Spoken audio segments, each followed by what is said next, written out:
Saudara, isu reshuffle kabinet makin kencang sejak rencana peleburan Kemendikbud dan Kemenristek dan juga pembentukan Kementerian Investasi yang disetujui DPR. Nama-nama menteri yang layak diganti ramai menjadi perbincangan publik. Mengemuka pula kabar terbaru mengenai kemungkinan Partai Amanat Nasional bergabung ke dalam kabinet. Bagaimana kalkulasi reshuffle kali ini? Benarkah selain karena perubahan kebijakan, reshuffle juga untuk mengakomodasi partai politik? Sudah bergabung secara daring pagi hari ini bersama dengan kita Ketua DPP PDIP, Bung Eriko Sotarduga, juga ada Kepala Staf Presiden Partai Keadilan Sejahtera, Bung Pipin Sopian, dan analis politik Bung Adi Praetno. Selamat pagi, Bung Adi, Bung Pipin, dan juga Bung Eriko. Assalamualaikum, Stefani. Sehat ya? Eriko, Mas Pipin. Sehat. Mas Adi, Bang Eriko. Sehat selalu. Cerah semua sepertinya wajahnya ya hari ini. Saya mau ke Bung Adi dulu. Bung Adi, kalau menurut Anda, apakah reshuffle kali ini berpotensi untuk mengubah konfigurasi politik? Apakah partai politik pendukung pemerintah bakal makin banyak menurut Anda? Ya, pertama isu soal reshuffle kali ini harus dibaca dalam konteks dua hal. Jokowi itu pasti akan melantik Kemendikbud Ristek. Di sini orang kemudian bertanya, apakah menterinya ini tetap Nadiem ataupun yang lain? Sehingga muncul-muncul misalnya nama sejumlah tokoh yang juga dianggap punya kapasitas dan kompetensi untuk menggantikan Nadiem. Itu kan tanda-tanda bahwa di sini relevansi bicara tentang reshuffle. Yang kedua, Jokowi juga akan pasti melantik Menteri Investasi. Pertanyaannya adalah, apakah Menteri Investasi ini otomatis akan dijabat oleh Kepala BKPM saat ini, Bahlil Lahadalia, ataupun misalnya sosok yang lain. Di sini kemudian relevansinya bicara tentang isu reshuffle. Dulu orang melihatnya karena timingnya seakan-akan dalam minggu ini akan terjadi reshuffle, maka hanya akan dua kementerian ini yang akan dilantik oleh Jokowi. Cuman belakangan ketika ada bocoran dalam tanda kutip misalnya dari orang dalam, misalnya politisi PKB menyebut akan ada dua kementerian lain yang akan direshuffle. Inisialnya M dan sering bikin gaduh. Artinya orang kemudian menduga-duga bahwa reshuffle kali ini bukan hanya terkait dengan dua menteri yang nomenklaturnya baru bakal dilantik oleh presiden, tapi ada nama lain yang dinilai kinerjanya tidak baik, tidak bisa diharapkan di tengah pandemi. Apalagi misalnya banyak relawan Jokowi juga menyebut, bahkan definitif beberapa orang disebut potensial maju jadi presiden, diusung oleh presiden sebagai menteri baru. Disinilah kemudian spekulasi-spekulasi tentang bahwa reshuffle jilid kedua ini tidak hanya dua kementerian baru, tapi akan potensial mengganti sejumlah menteri, dan potensi juga ada partai lain yang saat ini di luar pemerintahan akan bergabung. PAN. Kenapa PAN? Satu, sejak awal kalau kita melihat irisan dan warna politiknya Zulkifli Hasan, saya kira memang kiblat politiknya cukup dekat dengan Jokowi dan Istana. Masih lekat betul dalam ingatan kita, Zulkifli Hasan sering bersilaturahmi dengan Jokowi di Istana Negara. Hanya faksi Amin Rais lah yang kemudian secara konfrontatif mengambil jarak tegas dengan Jokowi. Jadi kalau kemudian pada isu reshuffle kedua ini PAN masuk dalam pusaran bagian dari koalisi pemerintah, saya kira hal wajar. Kenapa itu dilakukan? Bagi saya sederhana, ini adalah bagian dari wujud politik gotong royong yang sering digaungkan oleh teman-teman seperti Bang Eriko Sotarduga. Jadi setelah Pilpres usai, Gerindra pun dirangkul sama Prabowo. Jangankan Gerindra dan Prabowo, yang lain kalau mau bergabung ya monggo. Cuman kan problemnya satu, ketika PAN misalnya digadang ingin masuk di dalam, saya kira ketua-ketua umum partai politik yang saat ini jadi menteri, ataupun partai politik yang menjadi bagian dari koalisi pemerintahan Jokowi, tentu dengan berat hati memberikan kursi itu kepada PAN. Satu, PAN dinilai tidak punya keringat dan berkontribusi terhadap kemenangan Jokowi. Yang kedua, tentu saja, ya PAN ini adalah kelompok yang selama ini memang aktivis-aktivisnya itu banyak yang memberikan kritis keras terhadap Jokowi. Disitulah kemudian dilema tentang bongkar pasang tentang reshuffle kabinet kedua ini kemudian mengemuka, Stefani. Itu yang kemudian bisa kita tangkap dari jauh. Tapi di atas segalanya, soal reshuffle memang hak otoritas subjektif Jokowi. Tapi kita juga yakin bahwa sekalipun itu otoritas dan subjektif presiden, tentu presiden pasti berdiskusi, terutama dengan ketua umum partai politik penguasa, PDIP. Jadi sekalipun presiden punya hak menentukan siapa menteri yang harus diganti dan diangkat, saya cukup hakul yakin Jokowi sebagai kader PDIP pasti berdialog lebih dulu dengan Ketua Umum Megawati Soekarno Putri. Disinilah kemudian bahwa tidak serta-merta soal reshuffle menyangkut persoalan Jokowi dan Istana. pasti persoalan teman koalisi, partai di mana Jokowi bernaung saat ini dan semacamnya rumit. Saya menduga kenapa reshuffle jilid kedua ini agak sedikit panjang, pastinya sangat terkait dengan komposisi sejumlah kementerian yang kemungkinan juga bakal direshuffle pada periode kali ini. Oke, berarti menurut Anda mungkin ada potensi untuk ada perubahan komposisi di sini ya, Bung Adi? Betul, ya minimal ada bocoran lah dari politisi PKB. Kalau tidak sesuai dengan bocoran itu, berarti kapasitas dan komitmen politisi PKB ini dipertanyakan. Untuk apa hoax dan bohong gitu kalau hanya sekedar ingin kehebohan. Dan kita cukup tahu bahwa PKB salah satu partai politik yang saat ini menjadi bagian koalisi pemerintah. Bung Pipin, PKS kan katanya the real oposisi. Gimana dong Bung Pipin, bisa makin dikit dong nih? Ya, saya kira PKS berkoalisi dengan rakyat ya. Jadi kami betul-betul memperhatikan aspirasi rakyat. Saya juga berharap bahwa Pak Jokowi dan para pendukung pemerintah juga memperhatikan itu. Jadi ketika melakukan reshuffle kabinet, maka yang harus diperhatikan bukan hanya sekedar mengakomodasi kepentingan politik. Jadi bukan sekedar dagang sapi itu yang dikhawatirkan, tetapi menegasikan kepentingan rakyat. Jadi kalau kita lihat adalah permasalahan yang dihadapi oleh Pak Jokowi sampai saat ini sangat besar begitu. Mulai dari masalah pandemi yang saat ini jumlah kematiannya cukup tinggi, peringkat 17 dunia. Kemudian UMKM saat ini 30 juta bangkrut, 7 juta pengangguran bertambah. Jadi bagi kita saat ini konsentrasinya masyarakat terserah Pak Jokowi mau menterinya siapapun. Yang penting adalah mereka yang punya kapasitas, punya integritas, paham dengan persoalan.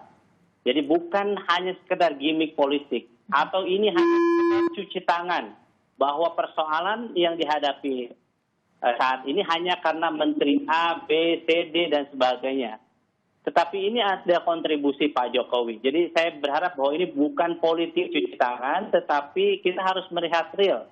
Apakah ini karena leadership Pak Jokowi sehingga persoalan-persoalan bangsa, tingkat kemiskinan meningkat, tingkat pengangguran meningkat, BUMN kita 30 juta bangkrut, penanganan pandemi kita sampai saat ini tidak beres begitu. Jadi kita ingin melihat bahwa jangan disederhanakan persoalan ini karena tadi merubah nomenklatur. Merubah nomenklatur itu sangat ribet, butuh waktu. Pak Jokowi punya waktu hanya 3 tahun ke depan. Jadi setup-nya sangat luar biasa. Birokrasi akan bekerja untuk memindahkan nomenklatur itu. Jadi kita melihat bahwa betul bahwa saat ini banyak persoalan kabinet, termasuk saya kira dari sisi leadership Pak Jokowi melihat persoalan KSP yang mengkudeta Partai Demokrat. Kami melihat kecenderungan Pak Jokowi hanya diam. Padahal anggota kabinetnya atau timnya melakukan sesuatu yang sangat melanggar etik. Sangat tidak demokratis. Jadi ini saya kira menjadi evaluasi. Tidak hanya kepada menterinya, saya kira Pak Jokowi ya harus take action. Leadership-nya harus diperlihatkan. Jadi kalau betul-betul memang Pak Jokowi melihat bahwa ini tidak baik kegaduhan yang dibangun oleh Menteri Pak Jokowi atau timnya KSP-nya Pak Jokowi, seharusnya juga mendapatkan evaluasi dan segera melakukan reshuffle. Gitu. Oke, kalau PKS sendiri punya evaluasi kah untuk kinerja menteri atau kementerian di periode kedua ini?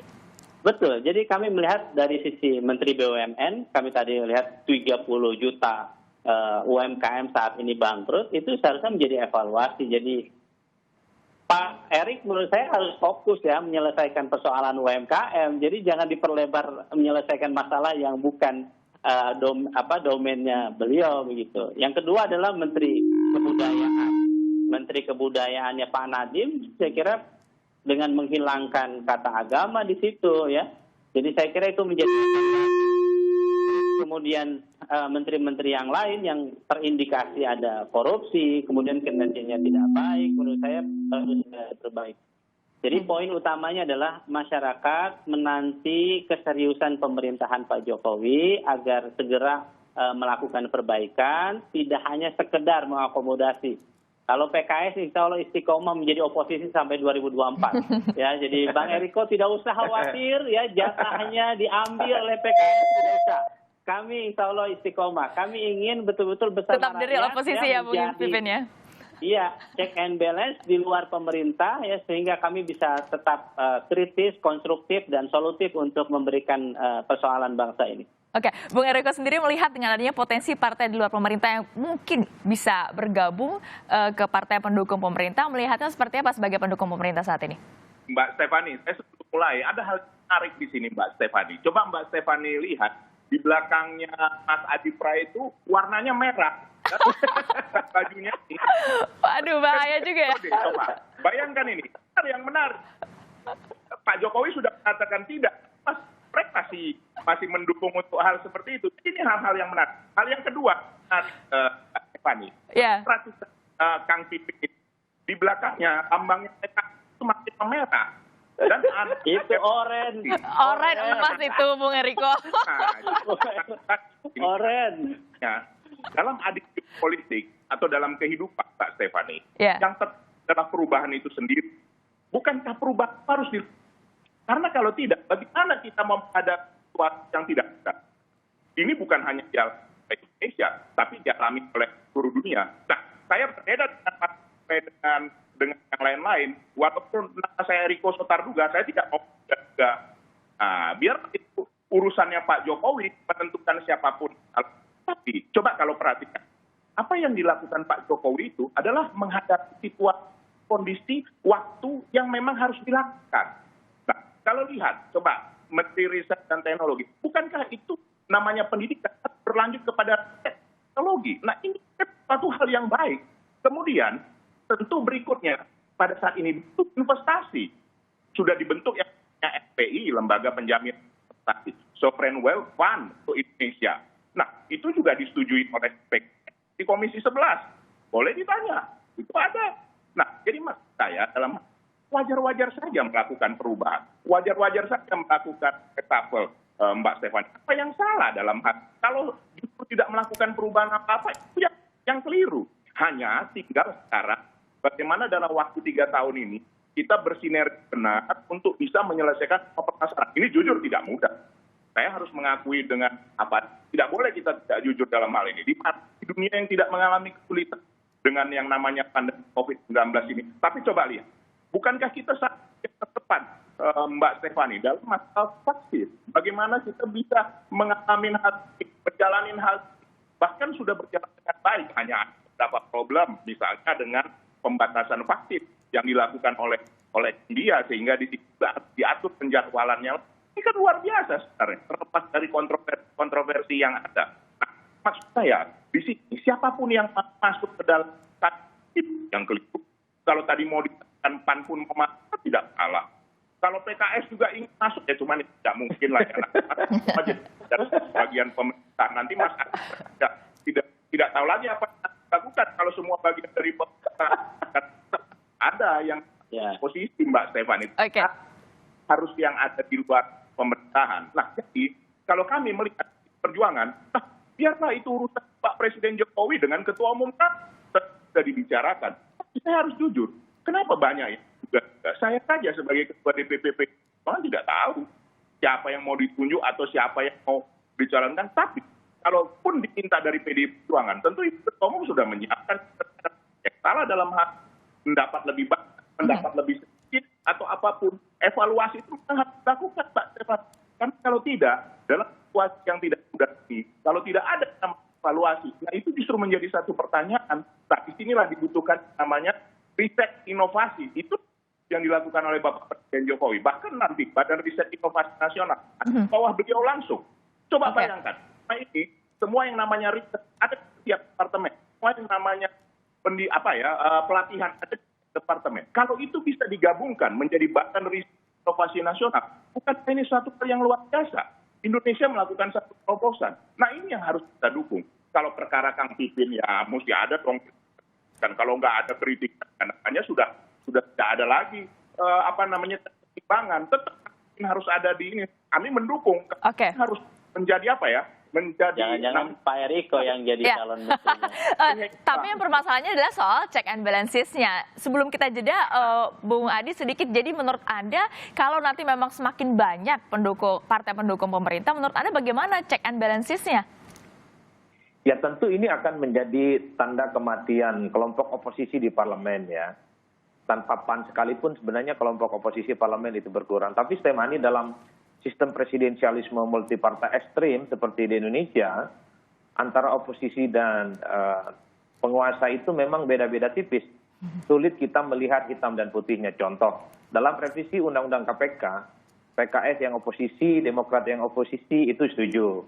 Di mana letak check and balances-nya? Begitu juga banyak kasus-kasus yang lain di mana disetujui oleh kelompok oposisi.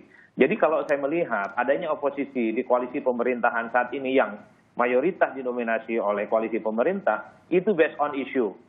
Jadi sesuai isu yang menguntungkan secara politik bagi partai terkait atau tidak. Misalnya dulu Nasdem agak sempat berbeda dengan PDIP, sama dengan sikap politik PKS dalam satu isu. Tapi isu yang lain itu sama gitu ya. Ini yang saya bilang bahwa tarikan napas politik dalam sistem presidensialisme multipartai tidak bisa dilihat secara hitam putih. Karena dalam banyak hal politik partai yang ada di luar pemerintahan dalam banyak hal setuju dengan kebijakan politik pemerintah. Termasuk misalnya revisi Undang-Undang Cipta Kerja.